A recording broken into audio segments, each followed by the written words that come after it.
right, welcome everybody. This is a little bit of a different kind of newsletter. As I've talked about with a lot of you, today McCalla Raymer is celebrating its 40th anniversary. And as a result of that, we wanted to do something a little bit different for the newsletter.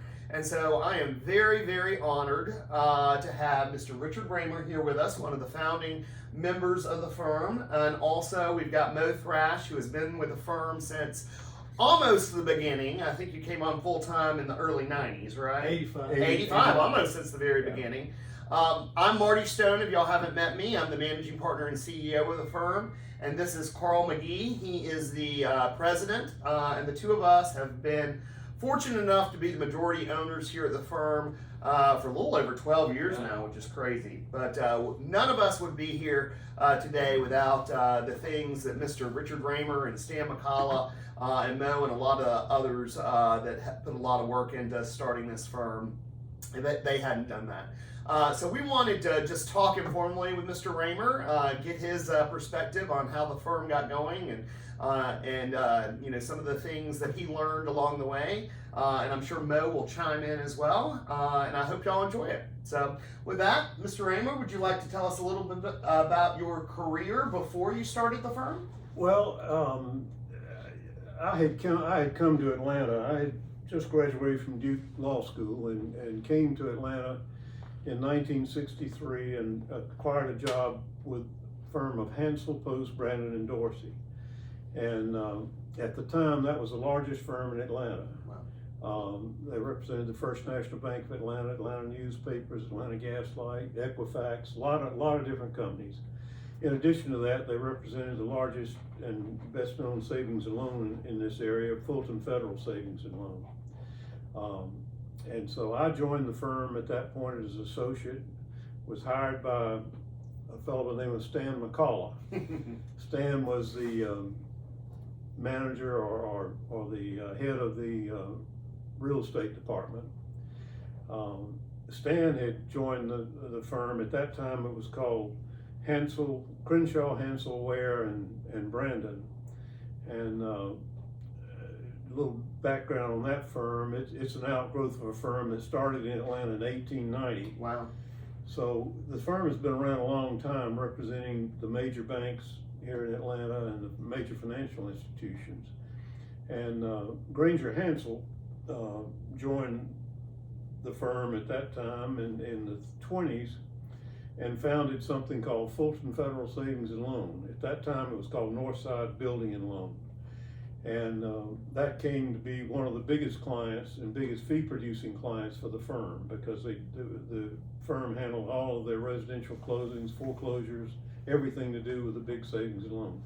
Savings and loans for years, until the late 80s, dominated the residential lending business. They did 90% of all residential loans. Wow. The mortgage banking loans were the FHA and VA loans. They rarely did conventional loans. That changed after the savings and loan crisis in the 80s, but I'm getting ahead of myself here. So anyway, Stanley joined the firm called Crenshaw, Hansel, Ware, and Brandon in 1947. He was captain in the Marines. Had just been, he was out a few years earlier, had gone to law school at Emory, and he saw active duty in the Pacific, and he was in some of the toughest battles in the Pacific that there were. And someone said that was probably accounting for somewhat of his personality. He was a pretty strong personality and a great guy. Clients loved him, but he was a taskmaster. You did it right and you did it on time, and you were there every day. He was that kind of guy, and a good guy to learn from, I'll say that. And so I joined at Crenshaw Hansel, merged with a firm called Moise, Post and Gardner, and they did that in 1960. And that Granger Hansel was representing Fulton Federal Savings and Loan, and the president of First National Bank of Atlanta was a good friend of his, but Mr. Post with Moyes Post represented the First National Bank of Atlanta, and Mr. Robinson told Mr. Post, he said, "I love you, Alan, but I've known Granger for years, and I'm going to switch firms to that firm very shortly." And so very shortly after that, Mr. Post merged his firm with the Hansel firm, and it became Hansel, Post, Brandon, and Dorsey. And at that time, that was the largest firm in Atlanta. We represented the First National Bank of Atlanta, Fulton Federal, and I said a whole host of other major clients here in Atlanta and otherwise. King & Spalding represented Trust Company, and Alston, Miller & Gaines, and Alston Bird represented the C&S Bank. So Okay. that's how the major firms worked with the various lenders. Ware decided he did not want to join the firms, so he left, and he took most of the mortgage banking business with him at the time, and Granger Hansel asked Stan to stay and try to rebuild that business, because we already had the core Fulton Federal business, which was huge. Right. And so Stan said, "Okay, I'll do that." And Ware was about the same type of personality as Stanley, so they were kind of like oil and water in a lot of ways. And anyway, Stan wound up getting back a good many of the clients just because of his hard work and the way he treated clients. He made sure that anything the client wants, we're going to do if it's humanly possible and legal to do. We're going to do it. So that's the scenario I came into when I graduated from law school and got the job here. And that firm, and we continued to grow. Atlanta was starting to take off in the 60s. A lot of southern cities had problems with desegregation at that time, and Atlanta was run by a different crowd of people. Ivan Allen and Mills Lane and Jimmy Robinson all saw that what we need to do is have a city for all, and let's go about desegregating and try to get things on the right track in Atlanta, and they did. Right. And I remember looking myself, thinking about which city to come to look for jobs, and I looked at Birmingham, Atlanta, and Charlotte, and really Atlanta stood out as the beacon of the South. At that time, they were all about the same size. Right. Atlanta has jumped over the period of time. So we joined, and I joined the Hansel Post firm, and we were by far and away the largest real estate had the largest real estate practice in the area. We were doing about a third of all the residential real estate closings in the metropolitan Atlanta area in those 60s and 70s. And then came the Carter years and inflation, and then subsequently the Volcker raised interest rates to as high as 20. I closed a VA loan at 21%. So from about 79 to 82, there was no business, virtually none. I mean, we had very little business, had a large staff, still had a little bit of foreclosure business, was very localized. It was, we did the Fulton Federal foreclosures and a few other foreclosures, maybe 50 a month, something like that. So the partners at Hansel Post said, we think that it might be just as well if you guys would like to leave, you can take the entire real estate department.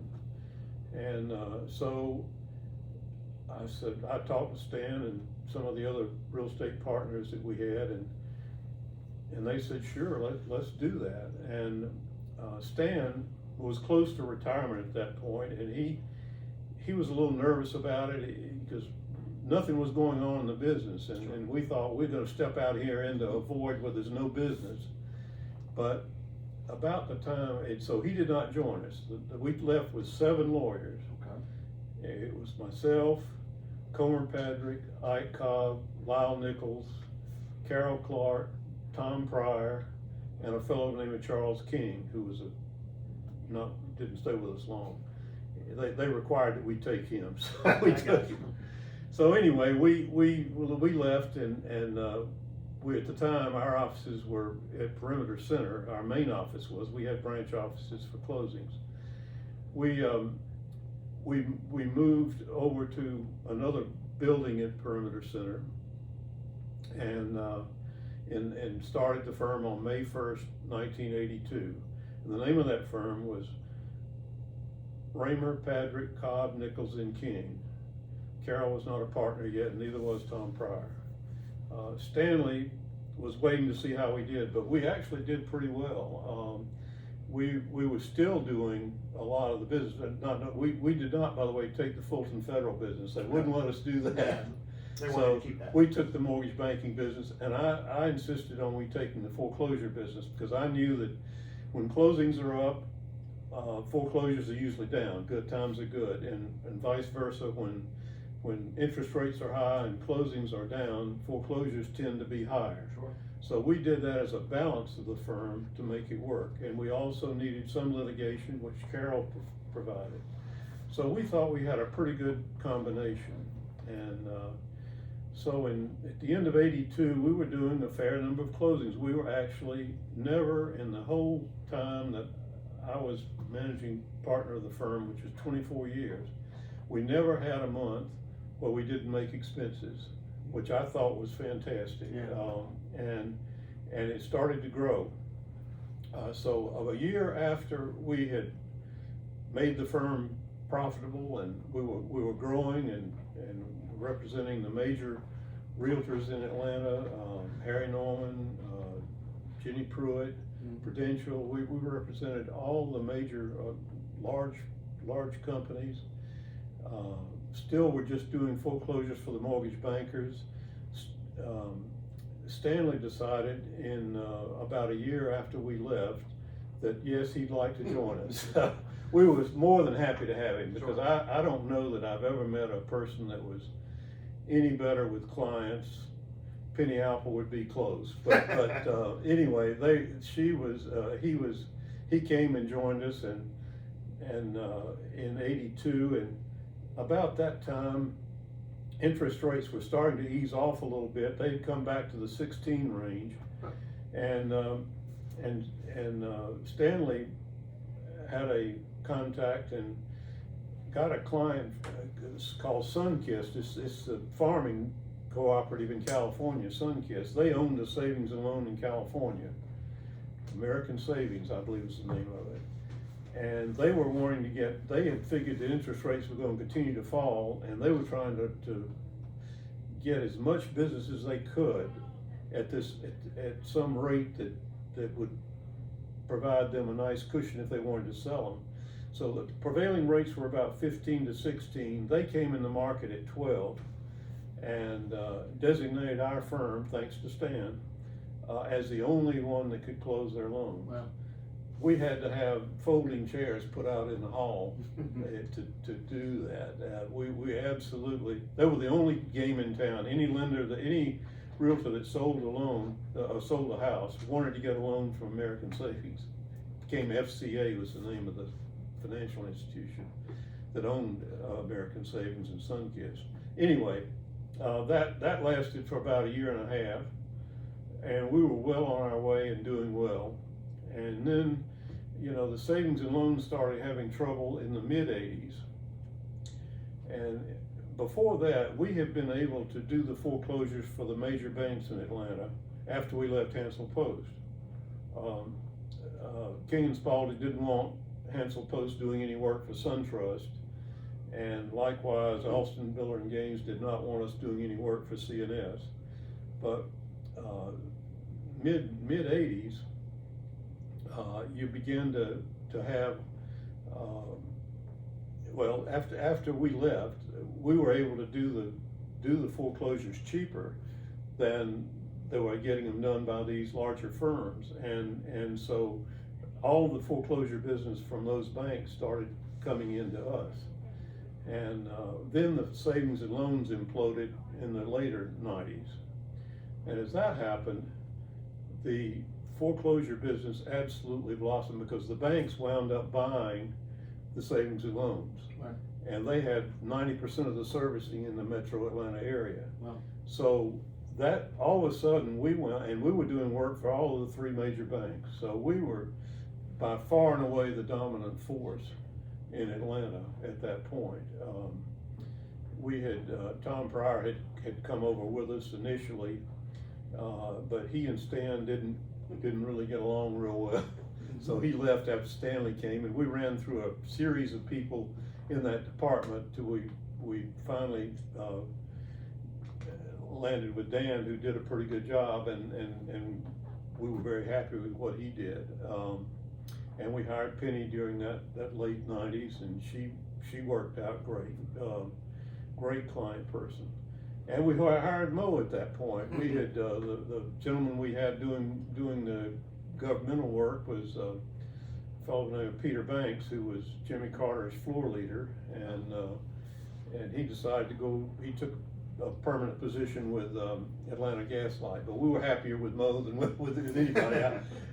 We all liked Peter, but Mo was great. I mean, we couldn't have found a better guy had a real estate background and just the sort of guy that we were proud to have showing the McCall-Raymer flag. So the firm continued to grow, and Stanley, I will say that we wanted to be part of the foreclosure USFN, and we were not in the 80s, and so Stan said we need to get in, and so we hired Bill Bruffman, who was a member at that point, and Bill was a good guy. We were going to be happy with him, but lo and behold, he and Stanley were clashing again, and so didn't work out for us, and Bill left. But fortunately for us, USFN liked Stan a lot, because he did a lot for that business, for that organization, as he did for the Mortgage Bankers Association. He was general counsel from the 70s for that organization, and that was a big thing because we represented the trade association here, and it was a strong trade association. MBA of Washington had said this was one of the 3 best trade associations in the country, and that wasn't by accident. We had good leadership, and Stan did a great job and let me join in the latter 20 years of it, and we had a good run with them. So the firm continued to grow and continued to do well, and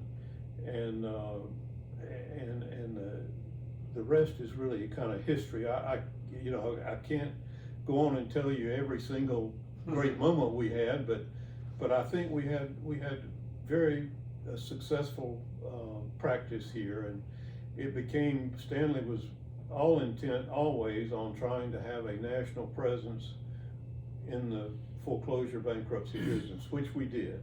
And he worked at that, and before we were even thinking about USFN or that, he worked with the regional banks that were buying the local banks.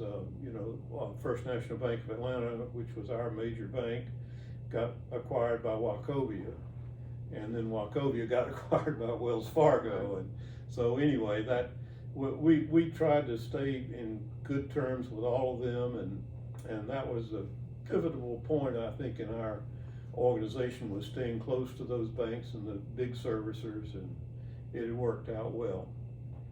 The closing business was always steady and always good. It was always somewhat flexible because of it was either up or down depending on the interest rate, so it was more business cycle sensitive than perhaps foreclosures were at that point, because there was so many.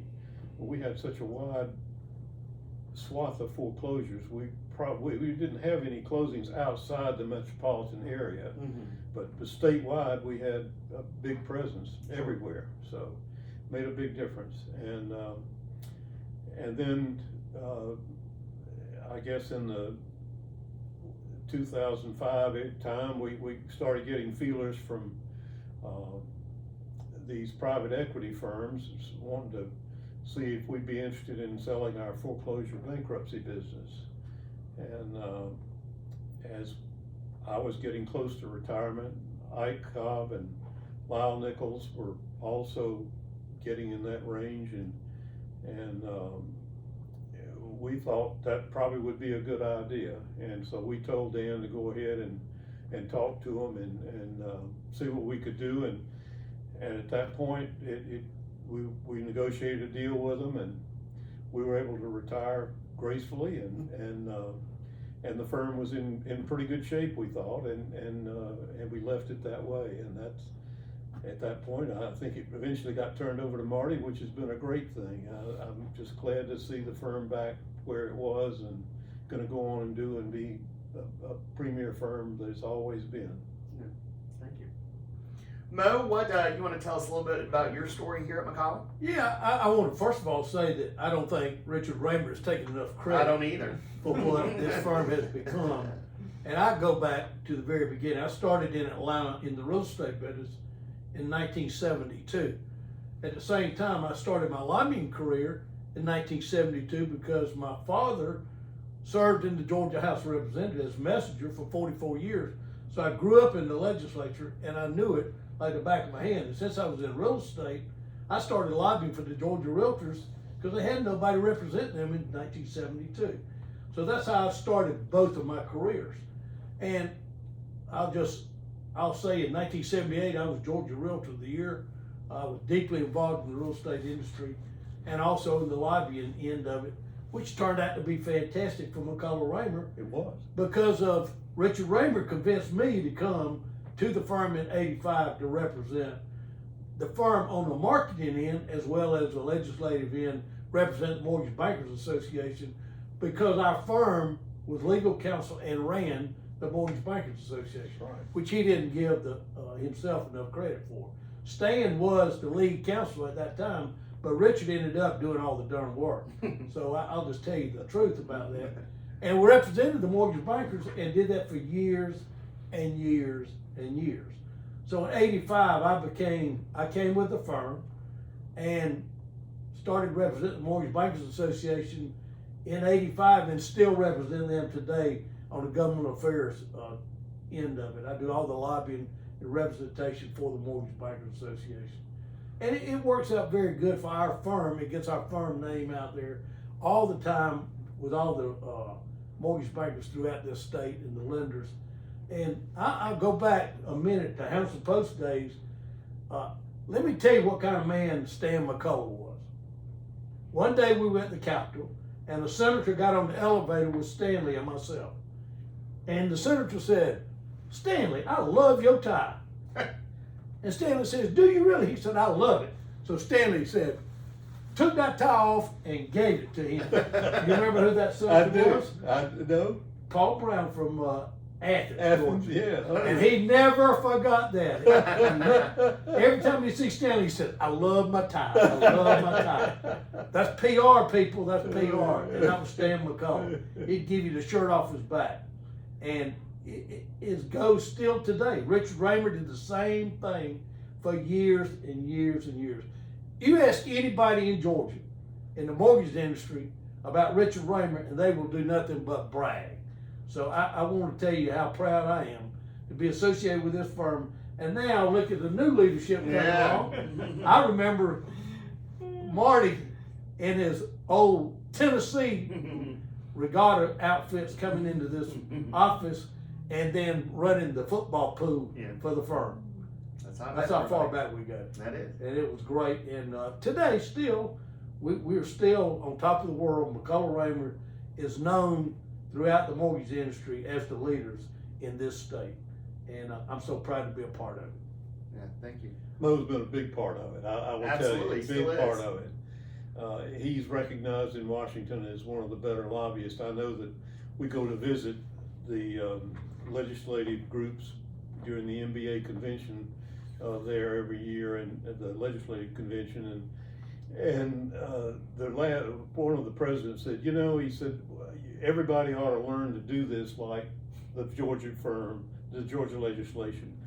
Mo Thrash has got this down to a science, and you all need to copy it. That's what they said. It was great. It's one of a kind. Thank you. To bring the history up until today, I started at the firm in 2001. As Mo said, I started as an associate in the foreclosure office, in the foreclosure department. And my office was right next to Harriet, who is Mr. McCullough's longtime assistant, and his office was right next to that, and yours was right around the corner. So I was fortunate enough to have Mr. Raymer was in the office almost every day, and you always knew when Mr. McCullough was in the office as well. So I was fortunate enough to start at the firm when they were both still here. And as I was talking to Mr. Raymer before we started rolling the cameras, he closed my first mortgage back in 2006, and I'll always appreciate him doing that for me. So I worked in the foreclosure department. When private equity came in, I was fortunate enough, to work with them, and I really learned a lot about business and things like that.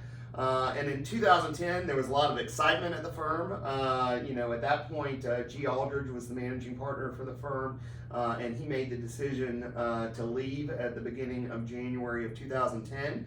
And Carl and I had the opportunity, to become the majority owners in the firm and kind of charted on its next path. Mr. Raymer, I'll always remember this. At the end of my first week as managing partner, when we had about 24, 25 lawyers resign to go with G, Mr. Raymer called me and he said, I just want to congratulate you, and I think the firm will be in good hands with you and Carl, and you are going to do some great things. And I said, well, Mr. Raymer, I appreciate your confidence and I appreciate your call more than you know, but look at all these lawyers that just left me.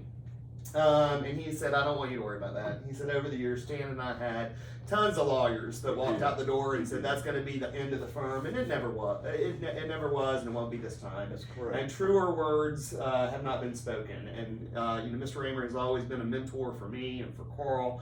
And so that was in 2010. And we were in Georgia. We were doing a little bit of work in Alabama, but primarily just Georgia at that point. And I don't remember exactly how many employees we had, because the majority were on the Promise side, so the firm probably had less than 100 at that point. But we had the opportunity to move into Florida that fall with Jane Bond and her group in Orlando, and then Robin Catch joined us the following year. And so we were able to expand in the state of Florida. We built up our Alabama practice, and in 2015 we were able to move into the state of Mississippi. So we really developed a nice southern practice. And then as default rates really started to decline and clients consolidated, and they were really looking at Mr. McCullough's vision of a nationwide presence, we were able to start conversations with Mr. Dennis Pierce in Chicago, who actually founded his firm in the mid-'70s, so it's a little bit older than McCullough Raymer, and we were able to expand into Illinois with a combination of those two firms in June of 2016. We were fortunate, not too long after that, we had some conversations with Rich Liebert and RJ and Jeff Milne, and they had a firm in Connecticut, and so we were able to combine with that firm as well in February of 2017. And then at the end of that year, we did an acquisition of the Buckley Madole, some of that firm, and expanded even further. So, just as we were rocking and rolling with all those expansions, COVID hit, and that was a challenge for the firm. But I know a lot of the people that are hearing this today really stuck with us, and I can't thank everyone enough. For everything that they've done for the firm, not just over the past 2 years of COVID, but some of y'all have been here longer than I have, and I've been here a little bit over 20 years, and Carl's been here longer than that. Today, the firm is in 15 states. We do go from coast to coast. We're up in the Pacific Northwest. Now we're in Ohio and Kentucky. We've expanded into Texas. Post-COVID, we're back up to just under 500 employees.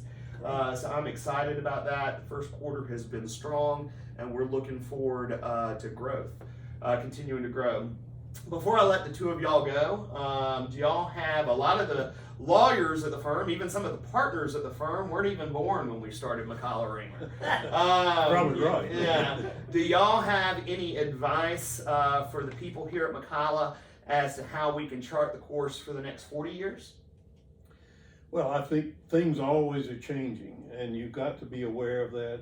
Stan used to say, and I think it is true, you've got to be able to look over the horizon a little bit and try to anticipate what is coming and make your plans accordingly. But I think doing top-notch legal work is the foremost thing you always want to keep in mind. You do a first-class job. You take care of your clients, and you do that, and you'll be fine. Mo? There's an old term I love to use all the time. It says, see the people, see the people, see the people. If you see the people, they will know all about you and want to do business with you. Yeah. Just be honest, have great integrity, and have the will to do the work, and Yeah. you'll be an ultra success. And that's a true fact. It is. Just go after it and be good, and all good things will come to you. Thank you. Carl, we've been doing most of the talking. Do you have any closing words for everyone? When I think back on McCullough Raymer, Mr. Raymer in particular, and Mo, I go back to the firm in the early 90s. I was actually on the mortgage side. So I got to know Mr. Raymer and Mo through a company at the time called Traditional Mortgage, Winston Brown and Bob Slocum. Right. And I was a loan officer. I came out of Georgia Southern with a finance banking degree and did many real estate transactions and didn't know much about the legal side, but I would go to the closings. I would close with Mr. Raymer, and he was always so gracious at the table, and I would see what type of operation that McCullough ran, and I had the opportunity to close at other law firms too, and I did, but I always came back to McCullough Raymer. So when I went to law school in 95 and graduated in 98, there was only one firm I wanted to work for, which was Mr. Raymer's firm in McCullough Raymer, and I knew Mo from the Mortgage Bankers Association as well. And it was always the reputation that drove my decision then, and I think the reputation of the firm now, even with the fact that we're in 15 states and managing partners and almost 500 employees, we've always tried to do the right thing by the clients, by people. Oftentimes that comes with us making decisions to write checks for different matters, and maybe perhaps we didn't have to do that, but we've tried to treat people the right way, even when we're in a business that does do foreclosures and evictions. We try to maintain the integrity of the firm and treat all of our clients with respect, and also sometimes the people on the other side of the table treat them with respect too. So here in Roswell, Georgia, you come into our reception area. Fran's our receptionist. She's always greeting people. And that's true, as you all know. Marty goes to all of the offices. We try to keep that kind of upbeat, engaging attitude, because that's really the root and the core of this firm. And I have no doubt long after Marty and I have moved on as well, this firm will continue to thrive. And sometimes people ask me, well, why didn't you all change the name of this firm? We never even thought about it. Yeah. I mean, the name of Stanley McCullough and Richard Raymer is known throughout this country to this very day. And what we pride ourselves on is the reputation the firm has now is the same reputation the firm had back in the 80s and the 70s and the 60s and the 50s. And it is very, very important for us to maintain that. Absolutely. So for Very me, well and I said. know Marty too, I just wanted to say thank you for all that you did, not only for the firm, but the industry. And Mo, we're lucky to have you. I still get to Thank you. see you in the office, and it means a lot to us. So I just wanted to say thank you for that. All right, well, that's it, everybody. Everybody have a great May, and here is to another 40 years at McCullough Raymer. Thank you.